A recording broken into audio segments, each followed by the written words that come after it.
Hi friends, Swati KP ब्लॉग्समध्ये तुम्हा सर्वांचं खूप मनापासून स्वागत। आज आपण इंग्रजी शब्द पाहणार आहोत आणि त्याचे सिनोनिम्ससुद्धा पाहणार आहोत। हे आपल्याला इंग्लिश स्पीकिंग त्याचबरोबर आपल्या स्पर्धा परीक्षांसाठी सुद्धा खूप महत्त्वाचे आहेत। ठीक आहे, आजचा पहिला आपला शब्द आहे अफेक्शन। अफेक्शन म्हणजे काय तर प्रेम आणि त्याचे सिनोनिम आहेत लव किंवा फॉन्डनेस। आणि तुम्ही जर इंग्लिश स्पीकिंग साठी हे शब्द शिकत असाल तर तुम्ही या शब्दांपासून स्वतः काही सेंटेन्स बनवत चला, म्हणजे तुमच्या ते अगदी लक्षात राहतील। त्याचबरोबर स्पर्धा परीक्षा करणाऱ्या विद्यार्थ्यांनी सुद्धा स्वतःचे सेंटेन्स बनवायचे आहेत, म्हणजे त्या शब्दाचा आपल्याला अर्थ आणि शब्दाचे सिनोनिम्स लक्षात राहतात। मग अँटोनिम जे आहेत ते आपोआप लक्षात येतात। तर पुढचा शब्द आहे आपला डिमॉलिश। डिमॉलिश म्हणजे काय तर नष्ट करणे किंवा नाश करणे, आणि याचं सिनोनिम आहे डिस्ट्रॉय करणे। ठीक आहे, किंवा याचं आणखी एखादं सिनोनिम व्हायचं झाले तर डिसमेंटल किंवा ब्लास्ट किंवा स्क्वॅश करणे, हे सुद्धा त्याचं सिनोनिम होऊ शकतं।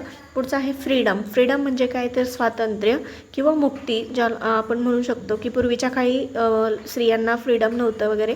आणि प्रिव्हिलेज हा जो शब्द आहे तो खूप इम्पॉर्टंट आहे, तुम्हाला बऱ्याचशा परीक्षांमध्ये दिसलासुद्धा असेल, त्यामुळे प्रिव्हिलेज हा शब्द नक्की लक्षात ठेवा।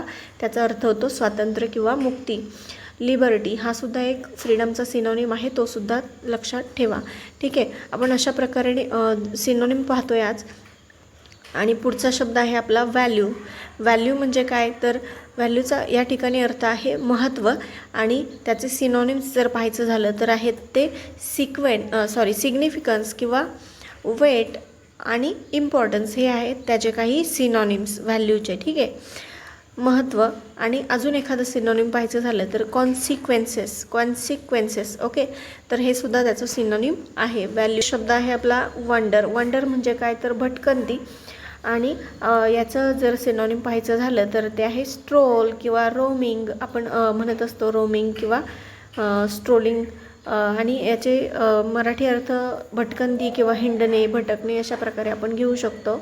आणि आजच्या व्हिडिओतला शेवटचा शब्द आहे आपला व्हॅनिश। व्हॅनिश म्हणजे काय तर दिसेनासे होणे, आणि सिनोनिम आहे याचं डिसअपियर। ओके, तर आजचा व्हिडिओ तुम्हाला कसा वाटला ते नक्कीच कमेंट करून सांगा। आणि अशाच प्रकारचे आपण परीक्षांमध्ये TCS IBPSने विचारलेले प्रश्नसुद्धा इथून पुढच्या व्हिडिओमध्ये पाहणार आहोत।